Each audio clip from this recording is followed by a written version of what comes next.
What's good, y'all? Back again, another day. It's your boy, the Curtis York, and today we're doing it a little bit different. Now, earlier this week I made a video about how I got laid off and the recession that's here, even though the media and everybody is telling you it's not here. It is here. I was just reading my comments and I got like 60, 70 something comments after making of this video, and people were just talking about how they got laid off, how people working at companies that they know of got laid off.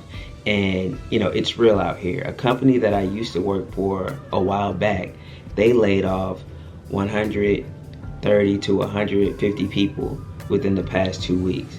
Now, I work in the construction industry and the single family rental sector, so it's definitely hitting the real estate space.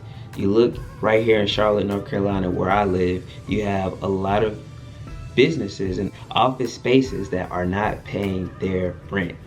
Now, all of these are signs that the economy isn't doing too good right now. You have businesses that are not paying their bills. You have businesses that are being in the negatives for 3 quarters, not making profit, not making money.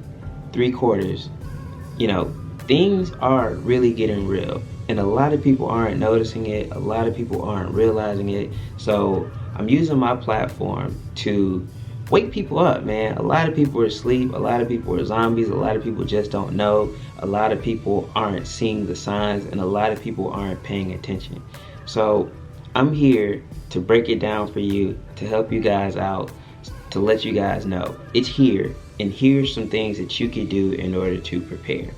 What I want to talk about today is office politics and what you can do if you are currently working in order to protect yourself as much as possible in dealing with the corporate games and the office politics that people play. Now, a lot of people don't believe in office politics. A lot of people think that they can just go to work and do their job and not have to worry about the people around them, because if they're just good at what they're doing, then they'll be able to weather the storms. That is not true at all. When I got laid off, I was very good at what I did. I was making sure that everything that I was supposed to do got done. I even helped out and did other things that weren't a part of my scope of work, even though at the time I didn't even really have a scope of work, but I knew what I was hired to do. And everything that I was hired to do, I did efficiently, effectively, and quickly, But even with all of that, it still didn't matter. Why? Because the office politics. And a lot of people don't understand it, and like I said earlier, a lot of people don't believe in it, but office politics is very real. And what I want to tell you guys today is that you gotta understand. Let me tell y'all something. Come here, come a little closer. Let me let you know something. Your coworkers are not your friends. I know it hurts. I know you may not want to hear it, but let me say it again. Your coworkers are not your friends. Your boss is not your friend. Your boss is not your friend. The people that you work with are not your family. The people that you see every day when you get in your car and you go to the office, or when you log into your Zoom meeting, or whatever the case may be, however you work and interact with those people are not your friends or family, unless you work for a family-owned business. And even still, with that, office politics apply. But if you don't, you're working for a company or a corporation or a small business, whatever the case may be, you need to know that these people are not your friends. I can't stress it enough, guys. I'm trying to make sure that it really hits home and it breaks through, because some of y'all are stubborn. I know my people. There's a lot of new people here that I don't know yet, and in time we gonna get to know each other. Y'all gonna get to know me, I'm gonna get to know y'all, and we gonna be rocking. But what you gotta understand is these people are not your friends. And so what I'm gonna do is I'm gonna break it down, and then I'm gonna give you some tips. I'm not the doom and gloom person. I like to always try to provide strategies and advice and tips that you can use that are actually practical, that will help you out. And the very first one that you need to understand, once again, I'm gonna keep saying it, is coworkers are not your friends. So I'm gonna break it down. We're gonna get in depth. So let's talk about it. And you also have to understand that when you're working in an office setting, or if you're working in a setting with other people, someone is always watching you. That's why a lot of CEOs and a lot of business owners don't like the idea of working from home. Number one, the financial implications, because a lot of these people have offices or they own their building or whatever the case may be, and they still have to make payments. So if they, terminate contracts or leases or anything like that, it costs them money. The same way if you terminate your lease early when you're renting, you have to pay a fine. The same thing applies to businesses, which is why, a lot of these people, they do long-term contracts. So offices aren't going anywhere. And then the other reason is when you're in an office setting, someone's always watching you. You can always be micromanaged, and you can always be, for lack of better terms, babysitted. Someone can watch you. And, when you're in the office, the politics exist. When you're working from home, politics are still in play. Don't get me confused at all. Politics are still in play, but the politics are a lot different because, when you're logged off, no one can really know what you're doing. They can call or they can pop up Zoom you, but they won't know if you're in the garage. They won't know if you're at Walmart or Target or whatever you're doing. They can't really prove it. So in order to alleviate that, it's easier to micromanage people when you're in a centralized location. You can keep track of everything, and you can really, really, really keep a fine-tuned detail on that. Employers would rather have you waste time and gas money, going somewhere where, a portion of the time, let's be honest, there's slippage in work. There's downtime where people aren't doing anything. And people like to act like it doesn't happen, but it does. And if you're in an office, or let's say this, there's a lot of people that are actually high flyers and they're very efficient and they perform their tasks and complete them early. And then they have downtime and idle time, yet they're still sitting in the office doing nothing. And they're just eating up money. And it's not because they're lazy or they're ineffective. It's because they're too efficient, and they know how to manage their time and their schedules, and they're able to finish early. And then they're just sitting there wasting time.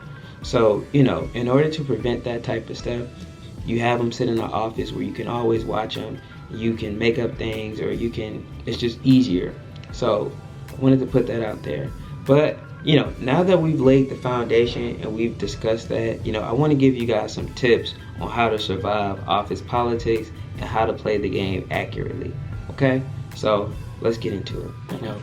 First and foremost, guys, I'm going to say it again, and it's going to sound like a broken record, but I really, really, really need to beat this in your head. Do not think that these people are your friends.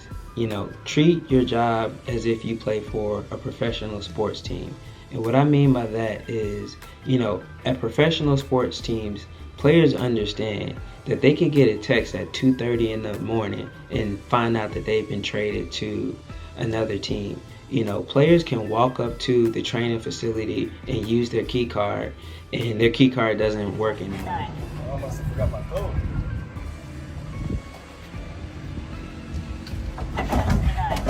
Damn, they must have cut me.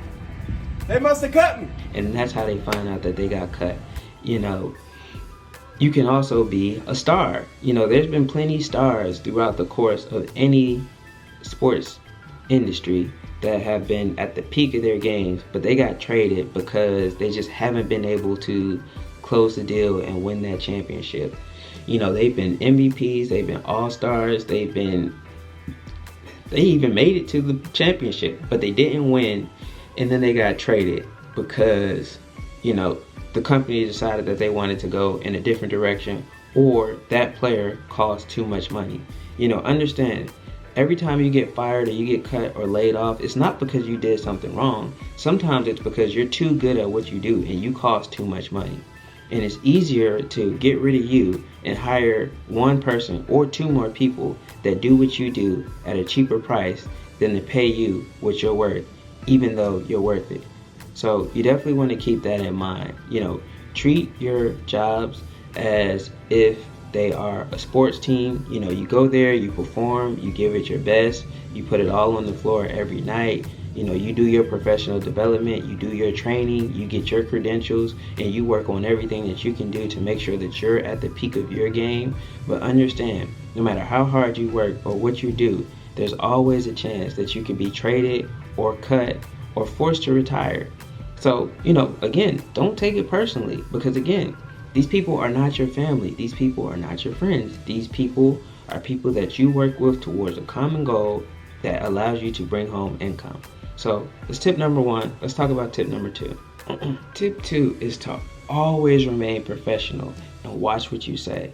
You know, if someone is gossiping, you know, you can listen, you know, you can be there, but, you know, sometimes you got to say, hey, you know, I got to get back to work. Or, you know, you nod your head and then you just turn around and go back to work. The last thing you want to do is participate in gossip. And even if you're listening, you know, you want to be careful about what you're listening to, because the last thing you want to do is take the fall for something that someone else said, or you put yourself in a bad position by associating with someone that's gossiping. You know, again, gossiping is a part of human nature. It's how civilizations are built.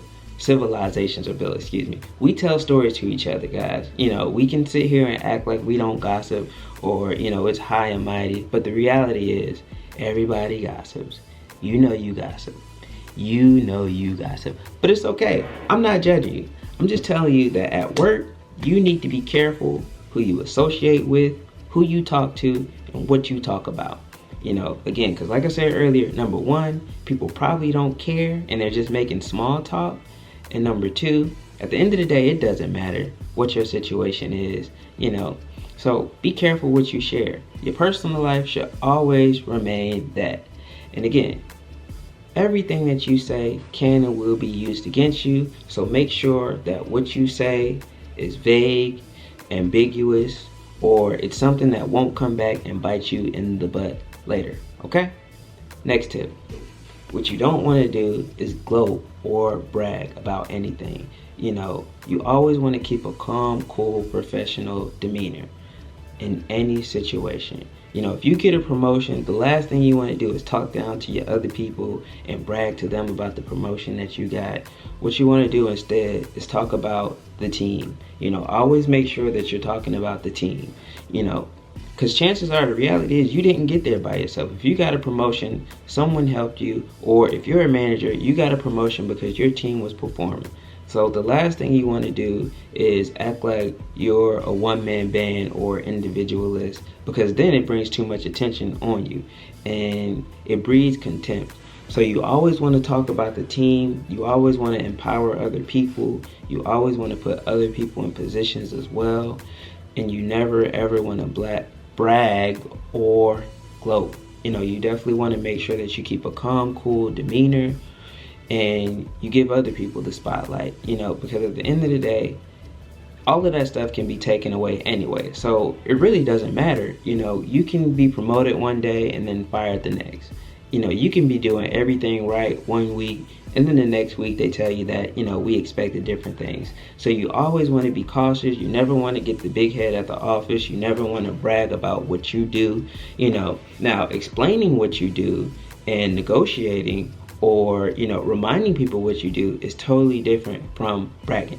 You know, if, for example, if your boss says that, you know, you didn't do this or you didn't do XYZ, and you pull up receipts and you show documentation that, hey, on this day I did this, this, and this, that's not the same thing as bragging, you know, because people will try to lower your self-esteem, people will try to discredit you, people will try to act like you didn't do what you did. And so that's when you want to professionally remind them, hey, you said I didn't do this. Right here on this date, I did this. You always want to keep records of everything, you know. What I like to do is, as far as communicating, if I'm talking to somebody, I'll follow up with an email. That way it's documented and I can always pull it up. You want to make sure that you're protecting yourself all the time. All right? So guys, when I say that your coworkers aren't your friends, am I saying that you can't have coworkers that will eventually become your friends, or, you know, a friendship may arise? That's not what I'm saying at all. You can have co-workers that end up being friends. You know, I have a couple people that I've worked with in the past that I've maintained a relationship with, and they've been able to help me out and open doors and create opportunities for me that I didn't even know was possible. So, I'm not going to say that it's impossible, because I would be lying. Like I said, I have people, I have bosses, I have coworkers that have opened doors for me simply by me remaining professional, doing my job, and focusing on that. Our friendship stemmed, and I'm gonna tell you how our friendship stemmed a little later, but right now I really need to drive home this point. So, the reality is, at the end of the day, if your boss has to decide between getting rid of you and saving a couple dollars for their business, they're always gonna decide to let you go. It's not personal. When I got let go, my daughter was 8 weeks old. My son, 18 months. My oldest son, 8 years old. We moved not too long ago. We just bought a truck because our family grew not too long ago. When, my boss was looking at the numbers, and he was looking at me and what I was making, and he had to decide, am I going to keep him, or am I going to cut him, save some money, and then, work on this business? It was a no-brainer. He didn't think about my family. He didn't think about any of that personal stuff. And it's cool. I understand, which is why I'm trying to explain to you. None of that stuff matters. It's never personal. It's always business. And that's what you need to understand when you're dealing with the people around you. You want to be careful what you say, what you divulge, what you disclose about yourself. Because ultimately, number one, they don't care. And number two, they could potentially use it against you. So you definitely want to be careful with what you share and what you relay. If people ask, you can be cordial. Don't just stonewall people, because that'll get you ostracized as well. But you don't need to break down everything. My boss knew that when I came there, and I wasn't working there that long, my boss knew that my mom was sick and she had issues. My grandmother's passing. None of that stuff matters. It's just, if by cutting you, I can save X amount of money because I don't have to pay out your salary, I can give you 1 or 2 more paychecks and let you go, and then I'll save a lot of money. It is what it is. And like I said, it's personal. It's not business. So I didn't take it personally. I didn't feel any type of way. I knew it was coming. But that's another story for another day. We're going to get there. Right now, I just want to, again, reiterate to you guys, these people are not your friends. So, there's a lot of gossip that goes on in offices. And don't for a second think that if your coworkers are talking about other people, that they're not talking about you. It just happens. Societies were created off gossip and storytelling, so people are gonna gossip. That's just a part of human nature. We try to do our best to contain it, we try to do our best to stop it, but gossip happens. So if people are gossiping about other people, what makes you think that they won't gossip about you? I've seen people gossip about their boss. I've always shied away from gossip in the office, because I understand that puts you up. And that puts you in a position where, somebody can go back and say, you said, even if they said it, because you agree with them, or because you smiled a little too hard, whatever the case may be, they can use that against you. So you always want to be careful with what you disclose and what you choose to talk about with your coworkers. Because just like law, or when you're getting arrested, they say anything that you say can and will be used against you. It's the same thing in the office. Those rules apply. So you always want to think about what you're saying, and you want to understand that anything that you say is probably always going to end up getting back to that person that you or whoever else is gossiping about. Because if they're talking about them, then they're definitely talking to them. So just always be careful, especially if they're telling you. If they're telling you, that's a telltale sign that they're also telling that other person, or they're talking about you too. So you definitely want to be cautious about what you say. Office politics can be very shrewd, very cutthroat, and very, very, very uncivilized. And a lot of people walk into these situations thinking they're just unprepared. They just really don't realize what's going on. They buy into the hype of how, the CEO really cares about people, and, the company's doing all these good things, and we're a family. You guys are not a family. You're a team. And I'll explain the difference a little later. But yeah, I just really want to reiterate that I'm going to keep driving it home and beating it in your head because you need to get it. You know, office politics are very, very, very cutthroat. You know, you just got to be careful. You got to be cautious. Just stay alert. All right. If you made it this far, then do me a favor, hit that like button, drop a comment, subscribe. You know, I'm moving in this new direction because I feel like it's sorely needed. A lot of people are going into the workplace blind and they really don't understand what they're dealing with. They don't understand that the office is a war zone, and I really feel like this is adding value. So if you feel like it's adding value, then make sure you share this with someone that you think could take this information and use it, and it'll benefit them. You know, again, the workplace is a war zone and you got to treat it as such. Always remember, if a person has to choose between you and their own livelihood, they're always going to choose themselves. And that's not a bad thing. You know, even animals believe in self-preservation. If a gazelle in the safari sees a lion, the gazelle is going to run. It's not going to stop and talk to the lion, or it's not going to stop and, you know, play around with a lion, because it understands that that lion is a predator and it itself is prey. You know, that's the mindset that you need to have. You need to always understand that you have to protect your own personal interests, because everybody else around you is going to protect their own personal interests. Again, if you get fired, if you quit, or if you decide to go somewhere else, you'll probably never see or hear from 3/4 of the people that you work with ever again.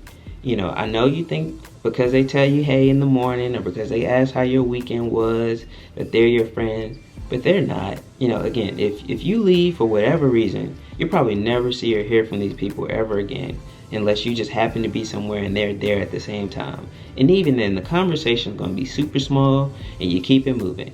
You know, now, is it possible to make friends at the workplace? Again, yes it is. I have a few friends that I've been able to use and work with, you know, afterwards, and they opened doors for me, and you know, I'm extremely grateful for it. So, you know, I know it's been very doom and gloom, and for some of you it's a reality call, but you know, you gotta err on the side of caution and make sure that your friendships are first based on work ethic and professional goals. You know, for example, the friends that I've made in the workspace, I've made because of my ambition and my drive and my consistency and my performance at work.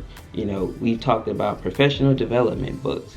We've talked about personal development, you know, working out, exercising, things like that. And through that, friendships have blossomed. You know, I will update them on what I was working on, things that I'm dealing with, asking questions, being engaging, and, you know, from the professional, the personal blossomed. But, you know, it wasn't, hey, let's hang out, let's go to a bar and do all this other stuff. And if it ever was that, then again, we're talking about work. And from there, the personal work, the personal relationship stemmed. So, you know, those are things that you want to keep in mind. It is possible, but you always want to tread with caution, okay? I hope this helps. I hope this saves someone's office career.